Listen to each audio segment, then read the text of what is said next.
الله نحمده ونستعينه ونستغفره ونعوذ بالله من شرور أنفسنا ومن سيئات أعمالنا من يهده الله فلا مضل له ومن يضلل فلا هادي له وأشهد أن لا إله إلا الله وأشهد أن محمدا عبده ورسوله يا أيها الذين آمنوا اتقوا الله حق تقاته ولا تموتن إلا وأنتم مسلمون يا أيها الناس اعبدوا ربكم الذي خلقكم من نفس واحدة وخلق منها زوجها وبث منهما رجالا كثيرا ونساء واتقوا الله الذي تساءلون به والأرحام إن الله كان عليكم رقيبا يا أيها الذين آمنوا اتقوا الله وقولوا قولا سديدا يصلح لكم أعمالكم ويغفر لكم ذنوبكم ومن يطع الله ورسوله فقد فاز فوزا عظيما أما بعد فإن خير الحديث كتاب الله وخير الهدي هدي محمد صلى الله عليه وسلم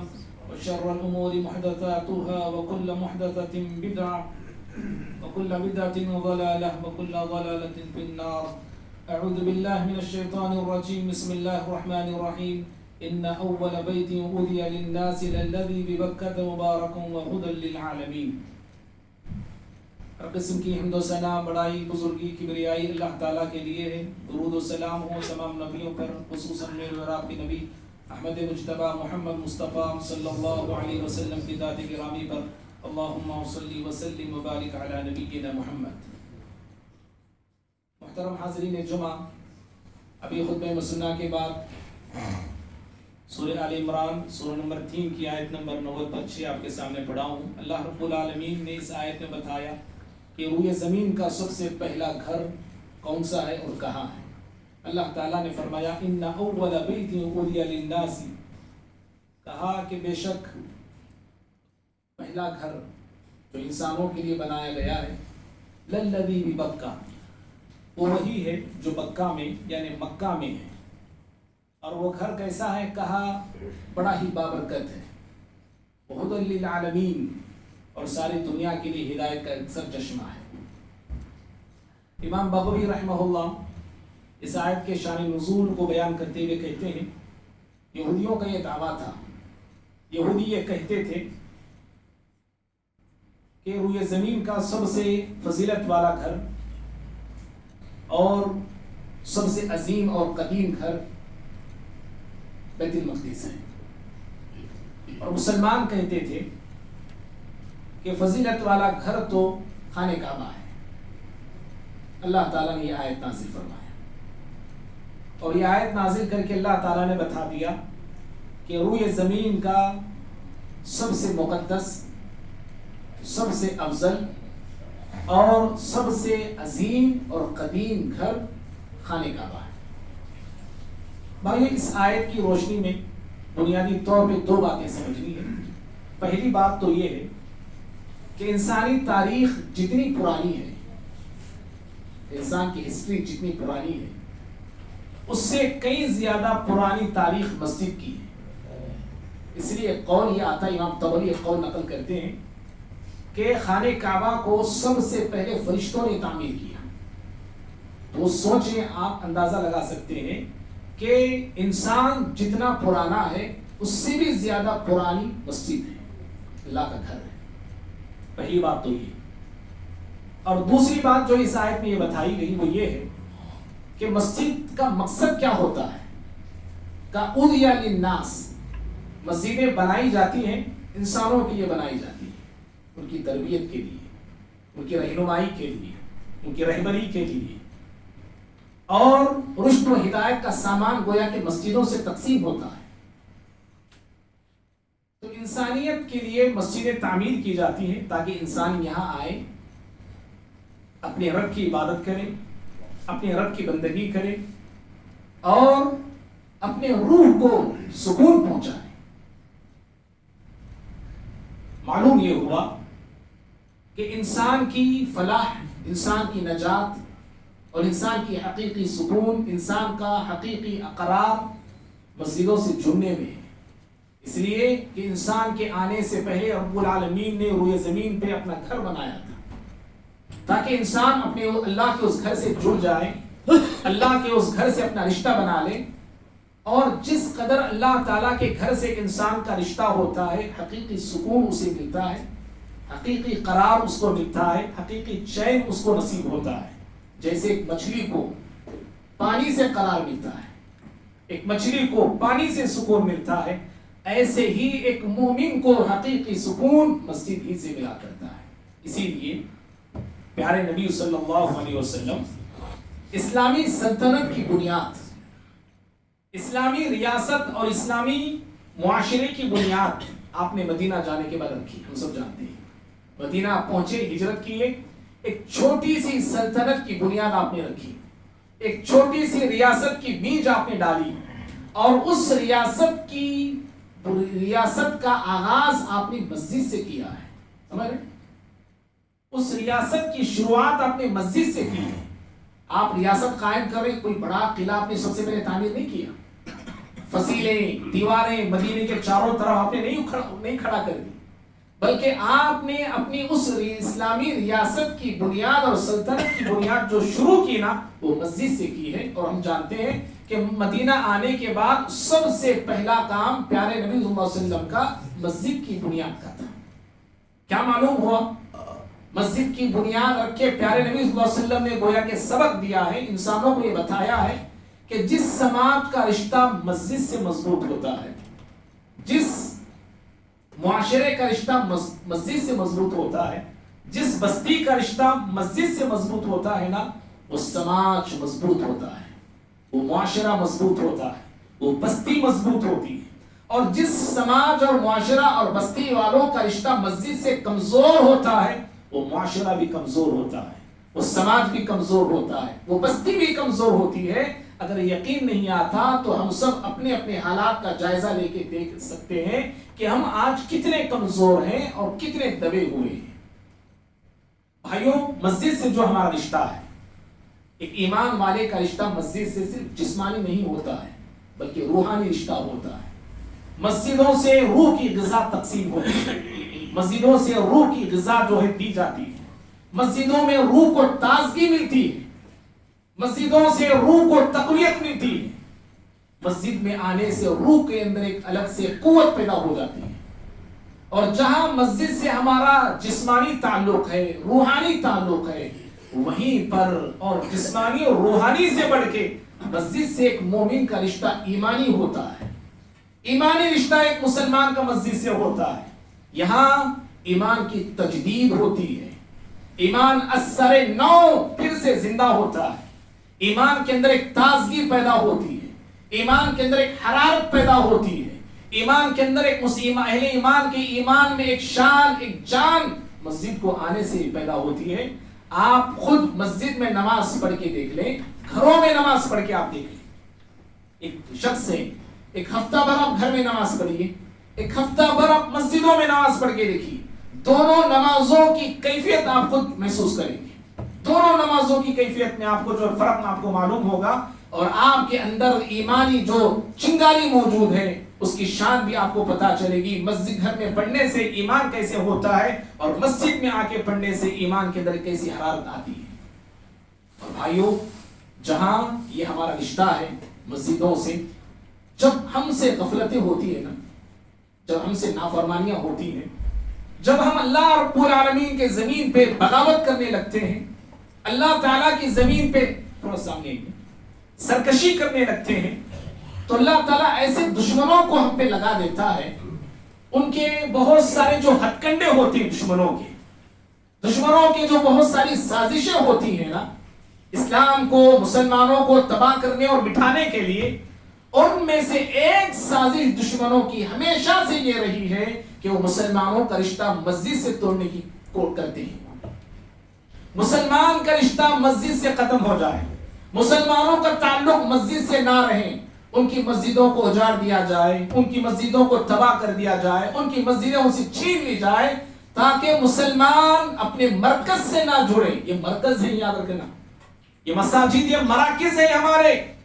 اور جس قدر ہم اپنے مرکز سے دور ہوتے ہیں نا، ہم اپنا وزن کھو دیتے ہیں، اپنی حیثیت کھو دیتے ہیں، اپنا مقام کھو دیتے ہیں، اپنی پوزیشن کھو دیتے ہیں، اور بے وزن ہو کے رہ جاتے ہیں معاشرے میں، دنیا میں. ہم جیسے غبارہ ہے، ایک بلون ہے، اور رسی کے بغیر اڑ رہا ہے، رسی کے بغیر ہے وہ بلون، اس کو ہوائیں جس طرف چاہتی ہے اس طرف لے کے جاتی ہے، جہاں چاہتی ہے وہاں لے کے جاتی ہے، اور ایسے ہی مرکز سے میں اور آپ دور ہو جائیں گے، اس بلون کی طرح ہو جائیں گے جو بغیر رسی کے ادھر ادھر اڑ رہا ہے۔ دشمنوں کی ہمیشہ سے کوششیں رہی ہیں کہ ہمارا تعلق مسجد سے ختم کریں۔ کیسے ختم کریں؟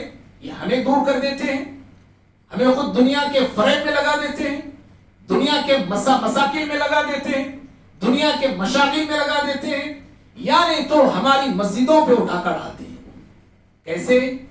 ایک پرانی تاریخ ہے، ایکس امت مسلمہ، ہم سے پہلے جو امت تھی، اہل کتاب یہود، بیت المقدس میں لوگ آباد تھے، بیت المقدس میں لوگ آباد تھے، اور جب ان کا ظلم حد سے بڑھ گیا، نافرمانیاں آسمان کو چھونے لگی، سرکشیاں تجاوز کر گئی، بغاوت روزانہ ان کی عادت بن گئی، انبیاء کو جھٹلانا ان کے بائیں ہاتھ کا کام ہو گیا، تو اللہ رب العالمین ان کو سبق سکھانے کے لیے اور مزہ چکانے کے لیے اپنے اس زمانے کے ظالم لوگوں کو، جابر لوگوں کو، ہلاکوں اور لڑاکوں لوگوں کو ان پہ لگا دیا، مسلط کر دیا۔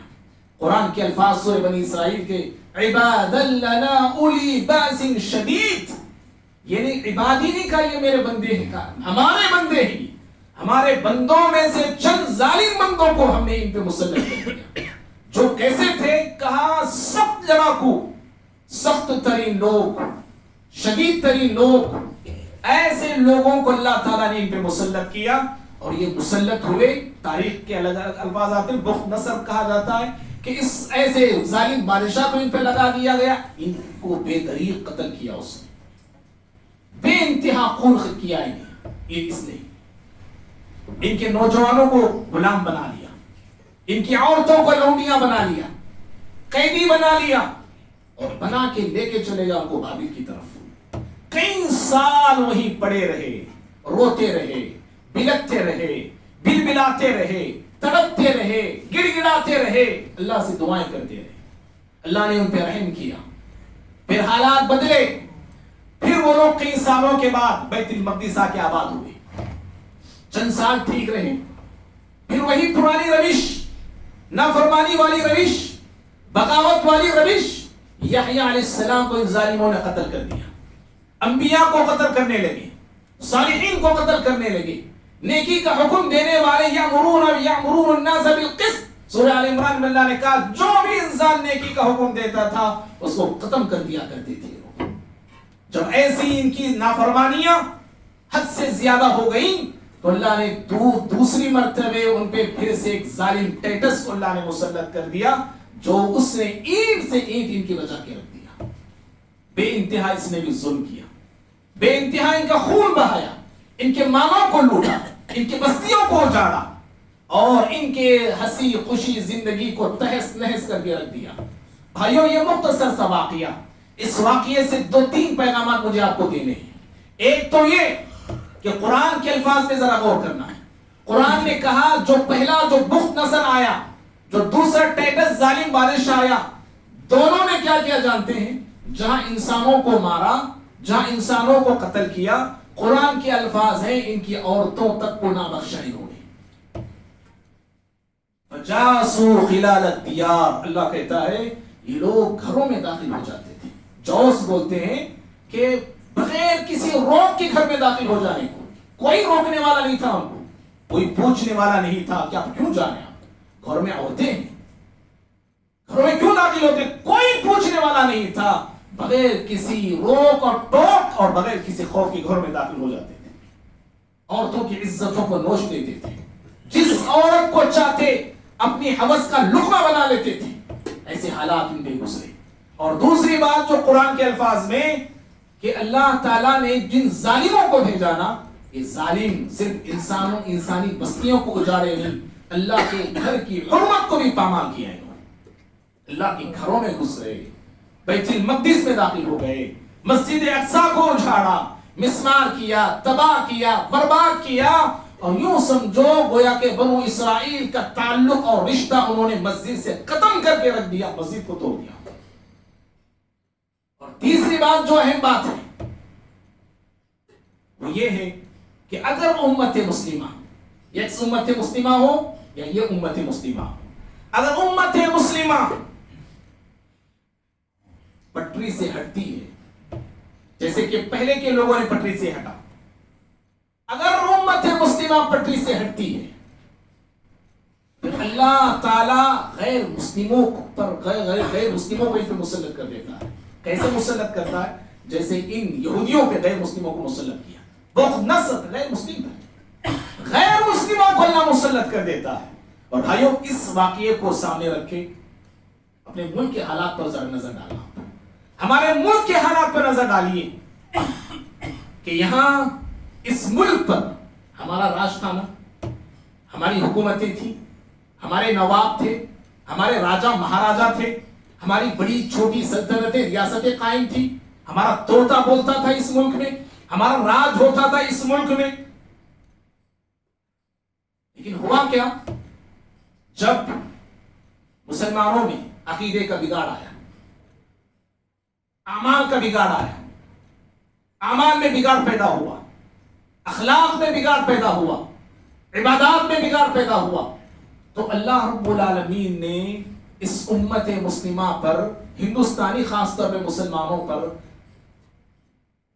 جو بدن کے گورے اور دل کے کالے لوگوں کو مسلط کر دیا۔ 200 سال سے زیادہ انہوں نے حکومت کی، بہت نقصان پہنچایا، بہت لوٹا اس ملک کو، اور آزادی کے لیے آواز اٹھانے والوں کو دنیا سے اٹھا دیا، لوگوں کو غلام بنا کے رکھنے لگے، اور نفرتوں کا ماحول یہاں پہ قائم کیا، اور اس سے بڑھ کر ہماری مسجدوں کو بند کیا انہوں نے۔ جی تاریخ نہیں تھی، مسجدوں کو بند کیا انہوں نے، مسجدوں کو توڑا انہوں نے، کئی مسجدوں کو گھوڑوں کا استبل بنایا انہوں نے، کئی مسجدوں کو اپنے سپاہیوں کے لیے رہن سہن کا جو ہے کھانے پینے کا ایک روم بنا لیا انہوں نے۔ 1707 میں اورنگزیب رحمہ اللہ کی بیٹی زینت النساء نے ایک مسجد بنائی تھی، مسجد زینت الاسلام اس کا نام ہے۔ اس مسجد کو انگریزوں نے باقاعدہ اپنے سپاہیوں کے لیے کھانے پینے رہنے سہنے کا جو ہے گیسٹ روم بنا لیا تھا، گیسٹ ہاؤس بنا لیا تھا۔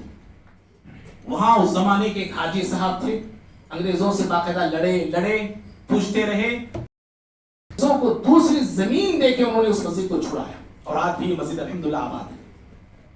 مسجدوں کو بند کیا، کئی ایک مسجدیں ویران، اس زمانے میں انگریزوں نے جو مسجدوں کو ویران کیا، آج بھی وہ مسجدیں ویران ہیں، انشاءاللہ وقت رہا تو آگے میں بتاؤں گا میں۔